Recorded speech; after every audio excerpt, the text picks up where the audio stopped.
Despite humanity's technological growth, it's always important to remember that there are still very old rivals that we have that we may never truly get rid of until we hit a medical renaissance, so to speak, and truly understand how to control every aspect of life. For as long as humanity has been around, so too have illnesses, and for the foreseeable future, that is not likely to change. While we build up our homes stronger, allowing us to resist the elements, keeping us from getting sick, have better practices concerning hygiene, and even have medications that can assist with helping our bodies to overcome sickness, the reality is it is still entirely possible that once a microorganism gets a foothold in your body, you will truly never get rid of it. In the events of Blood Red Sky, this ailment is just straight up vampirism. Being infected some time ago, a woman seeks out a doctor who potentially has an experimental cure that he would like to try to use on her. After all, vampirism itself is an illness. However, on the way to the US to get this cure, her flight would be interrupted, causing her disease to begin progressing through its natural pathophysiological levels, and as this happens, more and more humanity would be lost, replaced by a deep thirst for blood. But why exactly does this happen? What sort of infection is this? Where did it come from? And what medication was she on preventing its progression? Well, let's discuss that in today's episode over Blood Red Sky. But as always, I want to thank you guys for watching. If you get any value out of this, feel free to leave a like as it does help the video. And if you are interested, I have a gaming channel called Roanoke Games and a spooky channel, considering it's almost Halloween, called Roanoke Tales, as well as Halloween merch that just dropped. Hey guys, so my new merchandise is finally launching for Halloween, like this shirt right here, which is pretty sweet, and a coffee mug, of course. And then also this shirt. Wow, would you look at that? Amazing. Also, that's me squatting with a coffee cup and a shirt. And then that is Professor Furface, and I have hoodies. So if you would like to support the channel, check out RoanokeMerch.com. So we kick off our story with this being in a different language, and brother, the ADR is about as worse as a thing that I've ever seen. And yes, seen. It's so bad it affected my eyes as well as my ears. Moving across the area from Alien Covenant, soldiers start running as we are on an RAF base in Alien Covenant. A plane is landing and coming in hot as the soldiers lock and load Brides of Christ. Commander Shepard is briefed despite having never been to negotiation school, as he wants a manifest of everyone on board. The plane is talked down. As it touches down, the brakes are engaged as it comes to a halt. As they watch the plane, predictably they see one guy in the cockpit. As they call out to him, he doesn't answer. The door to the plane is already open, and concussive force detonators already appear on board. A makeshift rope of parachute appears to kind of come out the door, which, fun fact, according to the girlfriend who jumped out of planes in the military or something like that, the suspension lines on the chute will actually completely chew up your hands if you slide down it. So don't do that. So you know, like, it's bad for you. You can't do it without gloves. And now you know. And knowledge is power. So they take a pot shot at the offspring. Just kidding, they really don't. I wish they did. But as he stands there, he is then approached by the soldiers as they take him away. Seeing someone is back in the cockpit and moving around, he is told to stay still and then sit in the seat and put his headset on. He says he will explain everything to them as he raises his hand to show that his arm has been taken off. Heading over to the offspring, they then check him out to make sure he's okay, as the woman then tries to give him hot chocolate, but he's quiet maxing right now and doesn't want it. You know what? I don't hate it. It's just a progression of every society, just like, I don't know, MLG Doritos was mine. So he answers none of her questions, which is the appropriate thing to do if you don't have a lawyer with you, and then we jump back over to an unspecified time. Handsome Squidward stands in front of the mirror and gets ready to go. Her son then checks in for their flight as, oh god. Dude, again, the ADR, like if you haven't seen this movie, the ADR is just, it's horrific. So a random man then helps him load his luggage because everyone is super friendly in wherever they are, as the woman talks to the doctor about the accommodations, as she then answers her son who checked in the luggage. I feel like she could have checked in the luggage with him, but whatever. So she heads out, pulling a chair back as she enters the airport, though she looks around for 3 seconds and then runs to her son like she lost him. I mean, you didn't lose him, he's just sort of vibing in the corner. So she buys him a basketball for his good works as the woman then heads through the scanner. The man then checks her luggage and finds some sort of medication. She says, I have a prescript for it. Not a prescription. Prescript, I think she said. Anyway, it doesn't matter. Heading into the waiting area, the son then starts playing with the basketball as his mom then goes to take her medication. Drinking something. Ayo, is that blood? Spoiler, yes it is. She then injects herself with something right in the subclavian artery. Ouchies. As whatever it is spread throughout her body pretty much immediately. I mean, it is the blood highway, so it makes sense. So as the offspring bounces the ball, the physicist is angry as his flight that he booked has been booked at a different time, so this offspring then starts launching into a dissertation about how it's good morning and not good night because the Earth has different time zones. You know, it's the thing that you just sort of sit through and go, wow, that's awesome, little dude, as, you know, to encourage scientific thinking, but it's just stuff you already know. So the offspring then talks about how a doctor is killing off the bone marrow of his mother so that she can make new healthy blood, which is very interesting. So Mama Bear returns, finding her son talking to a strange man, appropriate response that she has. He then asks if she wants to sit there, but she is not about it. Farik actually is a pretty ballin' dude though, as we will come to find out. So he goes back to working on his laptop while everyone else starts getting loaded up onto the plane, which is my literal nightmare. Flying, that is. Honestly, what's about to happen to the plane, I'm not even totally sure if it makes it worse or not. My fear would have already been topped out at this point. So as everyone loads up their stuff into the overhead bins, a couple of dudes nod at each other,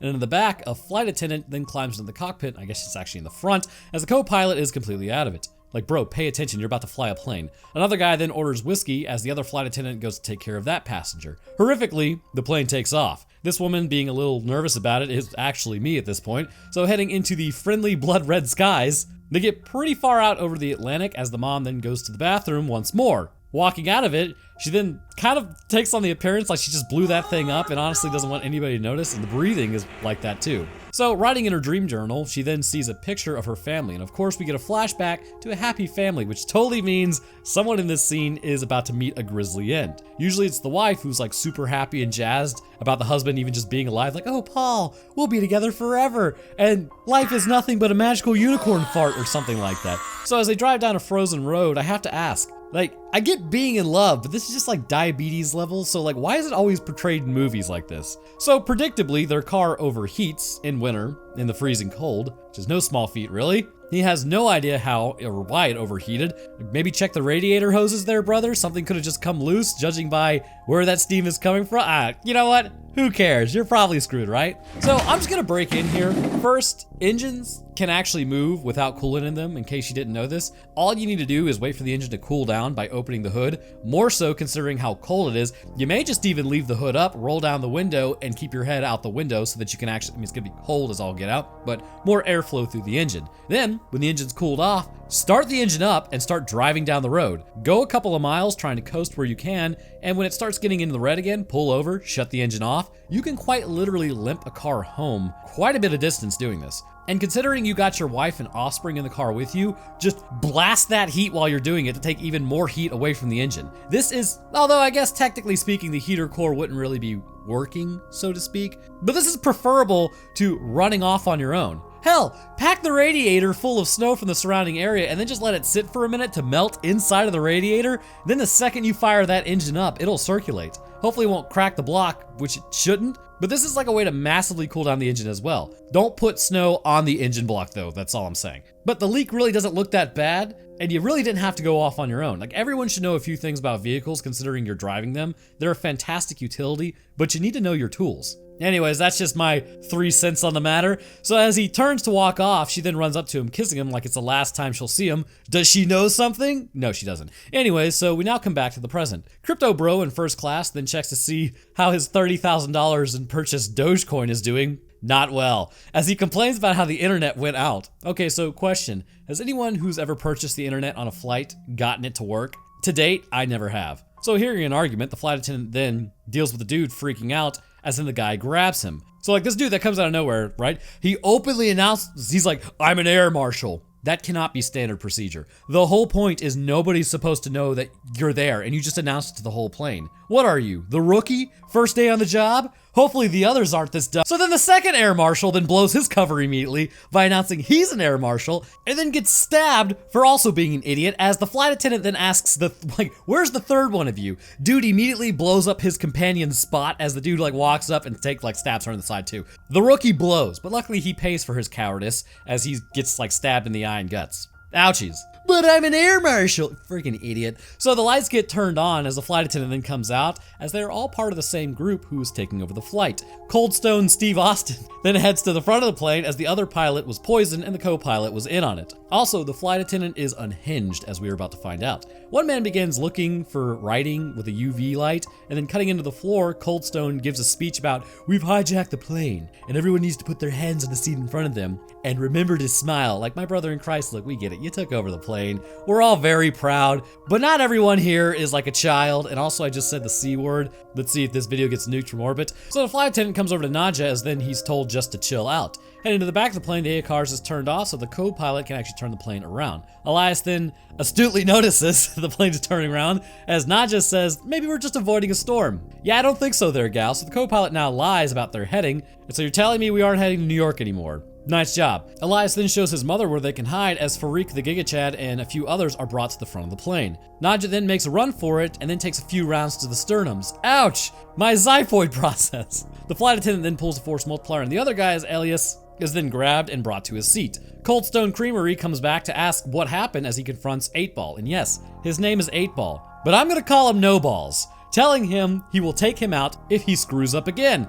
As the other guy's like, yeah, why don't you just take him out right now? So flashing back to the time when they car camped, Nadja is like, yeah, this dude isn't coming back. And as she gets out, she gets like 4 steps down the road when she finds that her husband just randomly entered the woods. Man, this guy did not make it very far, did he? Following the steps, she then sees a barn in the distance. Heading inside, she finds a blood trail. And I just want to point out first and foremost, this barn was not visible from the road. He just straight up entered the woods and assumed something was over there. Maybe he had like a GPS, but maybe he could see the house. Anyways, I don't know what he could have possibly been thinking. Anyhow, as she sees the blood, now's a very good time to leave. Instead though, she follows it into Murder Hobo Basement, where she finds her husband. Turning around, oh god, Baldy's here. She then shuts the door on him as he looks for another way in. He breaks through the window as she pushes him out, and then he gets burned by the sun, but her hand was bitten in the process. Waking back up, that's a lot of blood, but somehow she hasn't shuffled off the mortal coil. Crawling into the bowels of the plane, she has survived, but is in dire straits. So let's talk about that. One of the things that is basically cheat mode about vampires is the fact that vampires have just way more durability.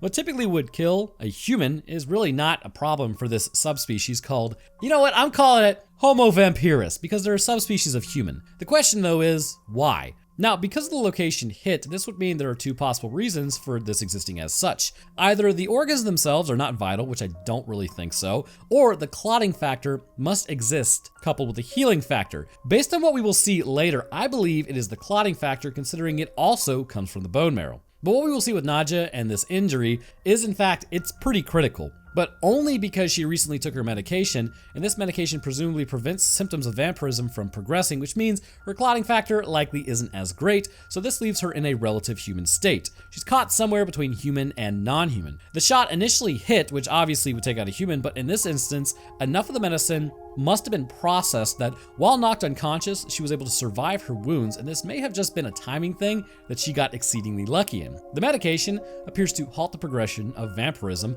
but enough time had already passed prior to finding the medication, or at least injecting it, that enough of her was still vampire to stay alive, meaning she cannot be taken out by conventional means at this point, but the old rules of taking out vampires does still apply. But just to highlight, the medication, compared to other vampires, does appear to put her in a weakened state. So if vampirism is, say, a virus, this would mean the virus is very likely to be a retrovirus of sorts. This would mean that once infected, the virus will utilize its own form of DNA transcriptase to implant a sequence of its genetic coding into the DNA of a person who it has infected. From here, these genes are expressed and then will alter the person. The medication appears to either suppress gene expression or may suppress the virus itself. I'm partial to the suppressing the virus based on what we will see later. Working much like antiretroviral therapy, which is called ART, like with HIV, this works by decreasing the level of detectable virus within the body, which with HIV allows the immune system to recover. In doing so, this is a very clearly labeled bloodborne virus, and it's kept at lower levels, meaning that the symptoms associated with the viral load are not present.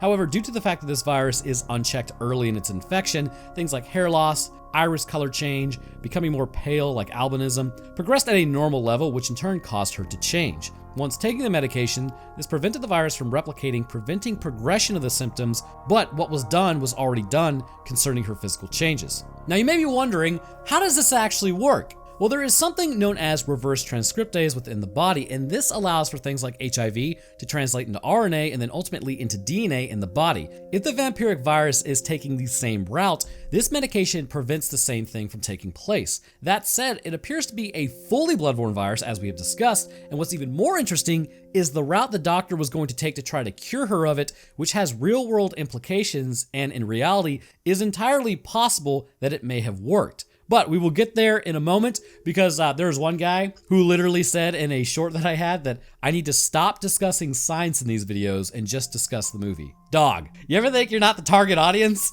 Like, don't get me wrong, I appreciate everybody watching, but bro, this is a science channel. So It's a science channel that also appears to be a movie review channel. I will give you that. So the three men then taken earlier are being forced to read, but the first guy can't read Arabic. The next guy then reads it a little more, but still cannot do it entirely. So the original guy apparently is no longer useful, so he gets domed. Farik then reads it and is way better than the rest. Also, I believe it was Farik changing, and his name's not Freak, it's Farik. Farik. It may just be my accent that makes it sound that way. Anyhow, he was better at reading it, but he changed some of the words, so I believe that's why the first guy got domed. Basically to scare him. So Nadja continues to crawl through, hiding from men who then grab a bag containing their gear. Concussive Energy Man then starts mixing up a crap load of stuff as Nadja then grabs a quadruped to snack on. Having been repaired by the blood, she gets discovered as then she goes after Baldy, breaking into that man-witch as her fangs have come back. So it's dinner time. Coldstone then calls out to the man-witch as she heads back up to the passenger area of the plane. No Balls then tells everyone about the toxic nerve gas if the passengers try to escape.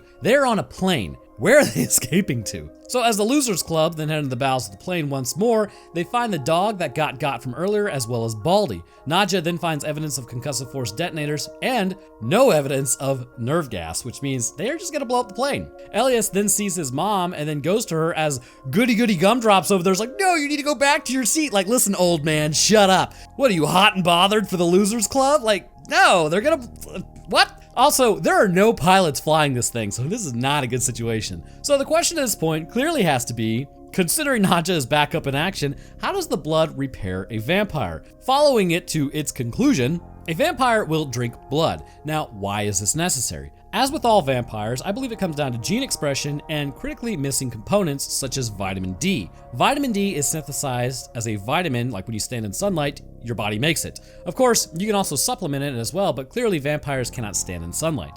I believe this is a designed feature of the virus. Seeing that vampires will burn and expire if exposed to sunlight, all vitamin D production shuts down in their bodies. But what does this do exactly? Well, if you look at vampires who have not had blood in a while, they always appear depicted as like essentially falling apart, and to a degree, they are. You can almost think as vitamin D is like a gas pedal, right? The more vitamin D that's present, the harder you press the gas, the faster the body goes, which could explain their healing factor. But if you let off the gas and the engine runs out of gas, well, this kind of could be explained as like dysregulation of gene expression. As the tissues of their body have specific genes no longer properly expressing, this can lead to a cascade of consequences. Hormones are not signaling correctly, which means healing factor goes down. Cells are not dividing to repair properly, which means obviously that's going to cause some issues. The brain itself can start having misfirings, leading to the disruption of conscious thought. But more interestingly, growths can actually appear. The connective tissue of the body can actually begin forming more strangely as repairs are not managed properly. Vitamin D is absolutely critical to the smooth operation of the body as they will bind to specific receptors in the nucleus of a cell, which in turn affects several genes and their expression. Without it, you can kind of see why this would be a problem. At its core, I believe the vampirism virus intentionally does this by infecting the blood and switching off specifically the TYR gene in any of the skin cells, I suppose is the best way to put it. This is what provides instructions for making an enzyme called tyrosine. This is located within the melanocytes, which produces melanin. By affecting this gene, a person will experience albinism. They will have no resistance to the sunlight, allowing them to get burnt pretty badly just by being exposed to it for a few moments. To an animal, this will cause them to retreat to darkness in order to avoid being burnt. Of course, with a regular human vampire, they could just put on sunglasses and a ski mask and clothes, but much like how rabies will infect the salivary glands and then cause an animal to become paranoid, causing them to bite, the vampiric virus causes an animal to retreat to darkness where they will not be able to synthesize vitamin D, causing them to seek it out in other ways. In modern times, just pop a vitamin D supplement, but back in the day, this would cause the animal to have to attack other animals and drink their blood in order to pull out circulating vitamin D. The reason this was desired by the virus is because it would cause the virus to spread to others and infect them as well, thus keeping the virus surviving, which after all is all life wants. So you may already see the solution to the problem, which is vitamin D supplementation. This, however, would not completely solve the problem, as the desire for blood would still be intrinsic to the vampire even if supplemented. But there's also another big problem with supplementing vitamin D, at least from what I can tell. So this is sort of an opposite stance of what rabies does, causing an animal to become hydrophobic, but instead you become sanguisphilic. You would need to attack the virus where it lives and destroy it to the point that it is no longer even there, so eradication of it, and we'll discuss that cure here in a moment. So now everyone tries to figure out who should fly this thing. An aerospace engineer student says that he can fly it somewhat, and everyone guesstimates about why they're doing this, but really, who cares? You're gonna crash if you don't find someone to fly this thing. Coldstone then talks to his employers as everyone gets ready to jump, which, full stop. Jumping from a Cessna is one thing, jumping from a B-52 is one thing. But jumping from a jet at 30,000 feet at roughly 400 miles per hour is something entirely different. You're gonna be tossed around like an alligator in a hippopotamus pit at that point. So Nadja then says to let the Losers Club just go ahead and jump first, as No Balls has found the medicine, realizing that the woman is still alive. Okay, so why does that matter exactly? Y'all are about to concussively release a bunch of energy on this thing anyways, taking everyone out in the process. But who cares? Because we need to know why she's alive. No Balls and Coldstone then run upstairs demanding to know where the woman is. Crypto Bro then tells them that they're in the cockpit. No heroes here, as Coldstone and Satan is my co-pilot run up and demand to be let in, as Nadja tells him to turn the plane around and blocks out the men from getting in. A man is then brought up to the door and taken out by Coldstone, which is arguably stone cold. No Balls then goes and grabs another passenger, settling on a youngling to take back to play at her being a mother. I mean, at a certain point though, I have no idea what I would do. I just feel like you gotta attack, right? I don't know. I'm definitely dying. So the employers then call Coldstone as he starts having a freak out, as he then brings the girl up to the door. Nadja then starts hulking out as she runs out and takes a bite out of the cherry flavoring, transforming him from Coldstone to Snow Cone Steve Austin. Also, is that joke getting old yet? Probably. Also, revealing that she's going full on vamp. Everyone then begins retreating to the back of the plane as Coldstone starts convulsing as he begins to turn. Grabbing a knife, she plunges it into his heart, taking him out in the process. Unfortunately though, No Balls saw the whole thing. So now that we have seen her, let's discuss. As mentioned previously, gene expression is quite critical to the function of the body. As we see, her iris is beginning to change, or at least the presentation of it, which means that she is basically becoming an albino. Because of this, we can assume the viral load of her body is beginning to build up to higher levels, disrupting the TYR gene, or TYR gene essentially, causing her to become more pale. As the virus replicates within her body, it could be that the exposure to the blood that she drank caused the vitamin D levels to temporarily rise, causing the virus to be expressed more, which then tanked the vitamin D levels because it is dependent upon how high those are. And this is now causing her to change. As the process continues, her ears become more pointed as the cartilage begins to show signs that gene expression and repair are beginning to falter. So it's a double-edged sword. The vampire needs vitamin D in order to survive, but as they get it, it just fuels the body to produce more of the vampiric virus, further causing the symptoms to advance, necessitating the need for more vitamin D. There is likely a complete endpoint where it almost doesn't matter how much vitamin D the vampire receives, it would not be enough. They will be a shell of their former selves, like the vampire at the farm. So we see other expressions taking place as well. The pupils will begin to dilate, seeing as vampires are nocturnal hunters, as well as their hearing gets better and their teeth begin to grow in quite jagged. This is an example of the virus affecting certain genes that are not associated with either like the skin or the actual pigmentation of a person. Instead, this is affecting the literal bone growth because your outside bones are your teeth.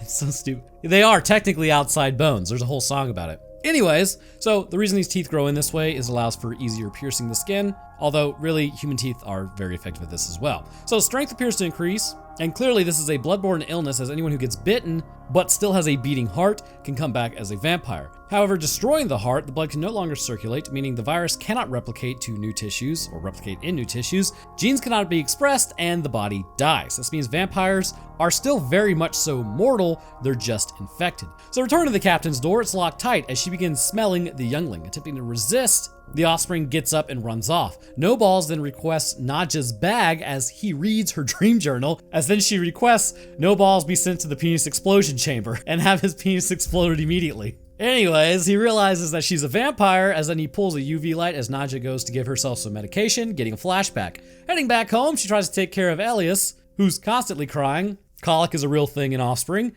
The life of a single mother vampire. It's a tough one for sure. And surprisingly, screaming at him as a vampire didn't help. So she pulls out her fangs, which has got to be a very pleasant feeling, as she decides to return back to the farm where she was infected. Walking around, it's clear somebody was researching in order to try to find a cure for this ailment, as a man then approaches who is most definitely a vampire. She took out his son and he's angry about it. He talks about how the evil is too strong and now they are all cursed. Coming back to, we were back at the plane. Satan is my co-pilot then talks about how Coldstone was the only one who knew what was going on, so the whole plan is botched. Elias now runs out trying to get to his mom as he pulls the knife and opens the door. The student then yells about how, they're coming back. Bro, just close the door. Dragging Nadja, No Balls then finds that they are incapacitated as the student then runs back to lock the door. Nadja then starts having a moment as he comes out as No Balls then goes to attack her. He burns her with a UV light, which then knocks her unconscious somehow, as then he heads to the pilot's door. Satan, as my co-pilot, tries to get in once more as No Balls then checks on Nadja and looks at her teeth. Seeing a syringe, he then wants some of that sweet, sweet vamp blood, and also they're rigging the door to blow. So seeing the blood, No Balls then keeps it for later as he goes to spear her though, but Elias keeps that mother thing on him. Bro, just pull the trigger. No Balls then grabs the handheld as the shot goes through the window, depressurizing the whole plane, which I always thought the cockpit of the plane was like pressurized separately from the rest of the plane, but I'm not 100% sure on that. So as they yell about bringing the plane down, Nadja then gives Elias air. No, you need to secure your own mask before securing your offspring's. Crypto Bro then steals a mask at this point, as Student of the Year cannot reach his mask. Brother, what? So the door then opens as he passes out due to the lack of air as Farik sees Nadja and is like, brother, what is that? As they descend, Crypto Bro then gets hit by the Tasty Cake snack cart as Nadja begins her limp downstairs. She finds No Balls in the car as she takes a shot, but it's bulletproof. Stabbing at the window, she then breaks through as he pulls the bar through of the entire windshield. How did you overpower a vampire? Stabbing himself, he then takes on the vamp blood, which is kind of stupid. You have no idea what it's gonna do to you, but he begins transforming. I guess it just turns you into a vampire. Nadja then runs off to find some alcohol as then she dumps it into the car and then lights that bad boy on fire. Igniting him, it's almost the perfect plan as she has a flashback to the old man talking about how they're letting the evil spread. He then says that they have to stop it as then she starts smacking him with the soft part of the crutch, but eventually she just puts it through his head. That's what you get for being a vamp. Finding the medication, she then takes all of it and then heads out. How she knew to put that through the subclavian is beyond me. Burning the place to the ground, she then gets some of the alcohol in the camera lens and lights it up and then nopes out of there. So now you may be asking, what does this medication do? Well, we sort of touched on it earlier, but I believe to understand the medication, we need to understand where the infection originates. Within your bones is something called bone marrow. Bone marrow has an incredible amount of stem cells in them that become blood cells, like white blood cells, red blood cells, and platelets. Here is where the virus appears to replicate to a degree. As the stem cells form, they are immediately infected by the virus. Now, obviously, other tissue is affected by the virus, but it appears to mostly choose the marrow because it is a blood-borne pathogen. From here, it will naturally build up. The medication works similarly to antiretroviral therapy, which will prevent the virus from infecting all the blood cells by stopping the reverse transcription of the vampiric DNA into the blood cells, thus lowering the levels that the body has, delaying symptom formation. So, because of this critical starting point, we can see why the doctor was attempting this experiment. It's important to understand that it wasn't all theory and politics at this point. It was a certified infection of vampirism that, if it got out, could alter the fabric of human society. You can think of it almost like a prequel in another vampire universe called Daybreakers, where humanity had virtually the entire population infected by vampirism, and if you would like to see a video on that, I've already done it. So the plan was to sterilize the bone marrow of Nadja, thus eradicating the virus's main breeding grounds, and from here, new marrow could be implanted. We've actually seen this in one person who is now undetectable concerning HIV infections. They were placed on a cocktail of medication to bring down their HIV levels to undetectable, which then they had an issue with leukemia, if I remember correctly. His bone marrow was then sterilized using radiation, and by luck, he received bone marrow transplants from somebody who was HIV immune. This immunity stems from the bubonic plague era, where a few Central Europeans had a Delta 32 allele mutation that caused them to have the co-receptor that HIV usually attaches to form under the cellular membrane, or even potentially in the cellular membrane, and that means HIV could not latch onto it anymore, so it could not infect cells. Now bear in mind, HIV does have other ways of entering a cell, but this was the main one concerning his infections. So as this new marrow grew in his body, HIV appears to be having a hell of a time surviving, and if I'm remembering this correctly, which I'm fairly certain I am, he actually went off of his medication, and still, years later, they cannot detect HIV in his blood. Assumedly, this is the same process the doctor was going for. Perhaps in some mutation, they found bone marrow that was immune to vampirism. Or possibly, by sterilizing the bone marrow, other cells are actually not infected, and instead, they are only presenting as such due to the lack of vitamin D, causing neurological issues and phenotypic issues concerning concerning their physiology. As a result of this, it's sort of like aiming at the base of a fire, so to speak. Like, that's how you eradicate the fire. You can eradicate vampirism from the body much in the same way if you aim at the base of it, which is within the bone marrow. So back to the present day.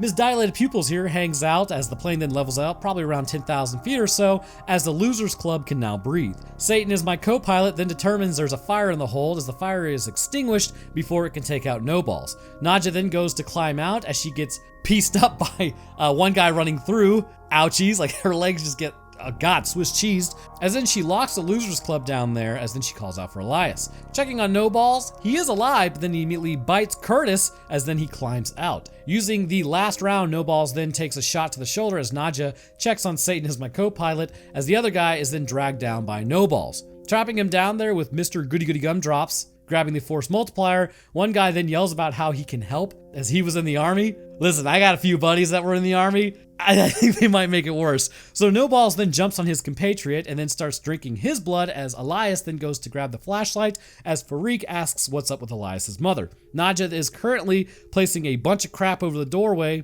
as Crypto Bro was no lie taken out by the snack cart. Goody Two Shoes now realizes that his wife was trampled, which is kind of a bummer. Go ahead and get back to your seat as Army Hero takes some pot shots at Nadja, with Goody Two Shoes running over, and then he gets pieced up immediately. Nadja then begins her counterattack as Farik almost gets bitten, but Elias tells her not to do it. Well, I mean, I get it. They did attack first, so, normal response. Nadja now hears everyone in the cargo bay is turning. Running to close the door, it's her versus No Balls as Farik gets his arm pulled in and then is bitten. He says he can't feel his fingers, which means the ulnar nerve was definitely severed. Nadja then wraps a cord around his arm as she takes off his hand immediately to prevent vampirism from spreading. I mean, no guarantee that would have even worked, but hey, A for effort. Goody Two Shoes was bitten as Elias says they need heavy people to weigh down the hatch. Taking out the guy trying to get through the hatch, they keep weighing it down as Crypto Bro starts getting his stomach drank.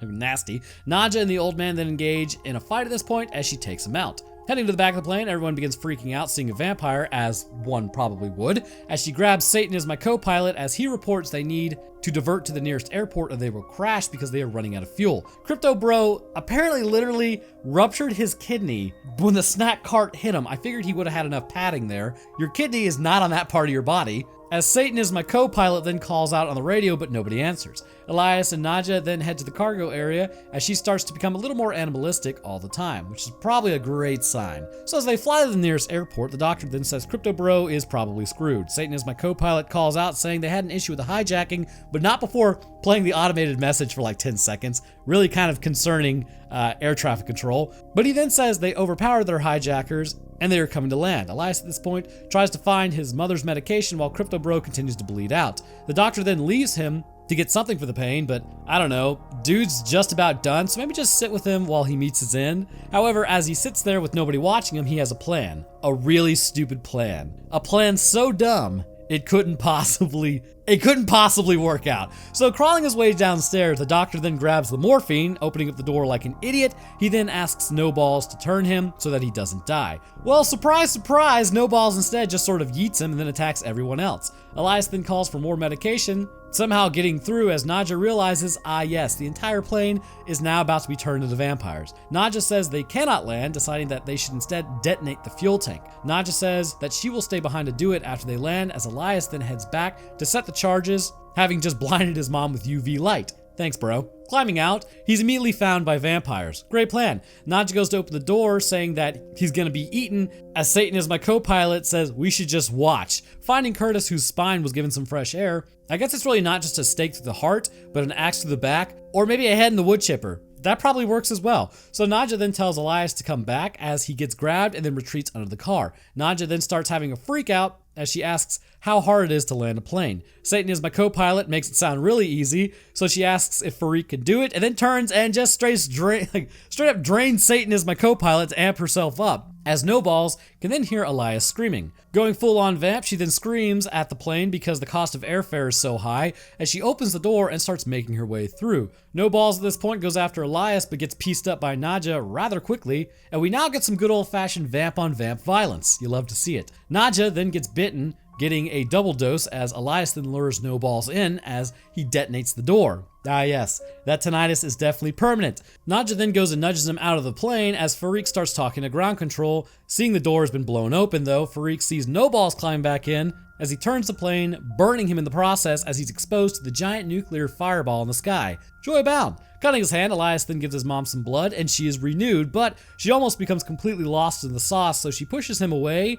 as he doesn't really want to tear out her own son's jugular. Like, brother, maybe give her a second there? Leave her alone? So Nadja then walks off, joining the other vamps. Jumping over to the offspring, he's just sort of vibing out while he asks about Farik. They tell him he was the bad guy as some soldier half-heartedly tries to calm Elias down. They then immediately dope up their only witness as the ADR is so bad, my lord. The commander then gets back in the tower and says they are waiting. Meanwhile, back on the plane, everyone is pretty much a vampire now. Well, everyone who hasn't been drained anyhow. And that night, as it begins to fall, they tell Farik that the convention that he was going to doesn't even exist as he realizes he was set up. They continue to tell him to release the passengers as Farik realizes, now the sun's going down, so this is going to be pretty bad. He jumps down to the ground and avoids taking a round as the soldiers now make their move on the plane to raid it. Farik then goes all the way to the back to detonate the gas as the soldiers open up the plane. Dropping in a flashbang, he starts getting yelled at by the SWAT team in a Scottish accent, which is just absolutely, maybe it's Scottish, maybe it's British. I don't really know. Either way, it's pretty hilarious.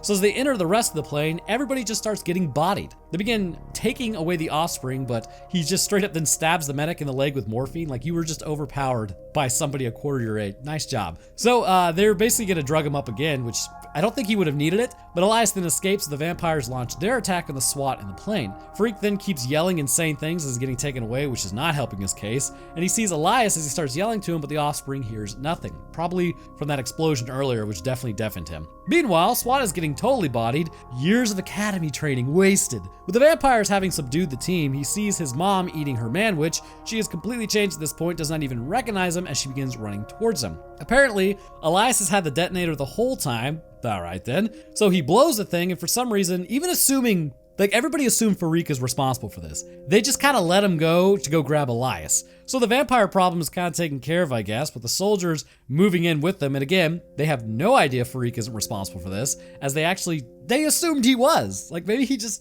had it on a timer. The commander then tells his soldiers to let Farik go for some reason. Like, oh, I guess, well, who are we gonna charge? The whole thing's been blown up. We can't prosecute this. Bro, what? And thus concludes Blood Red Skies. This virus is most definitely bloodborne and appears to hail from the bone marrow specifically. Had she gotten to her destination, it is likely that she could have probably been cured and then put on art to prevent the replication of the virus itself. But because it was allowed to go unchecked for a while, this led to gene expression becoming defunct, which then led to like hair loss of pigmentation, and in general, a more animalistic attitude until she found the experimental medication. This, however, would not have been a kill shot to the virus, but did help delay symptoms. Because she drank blood more than normal though, she would then spike the virus levels in her body, leading to a full-blown presentation of the symptoms later, but out of necessity because she really didn't have a choice. This would ultimately cause her brain to lose all conscious control of her body as she slipped into a more animalistic tendency and an instinctual drive until the plane concussively released a ton of energy,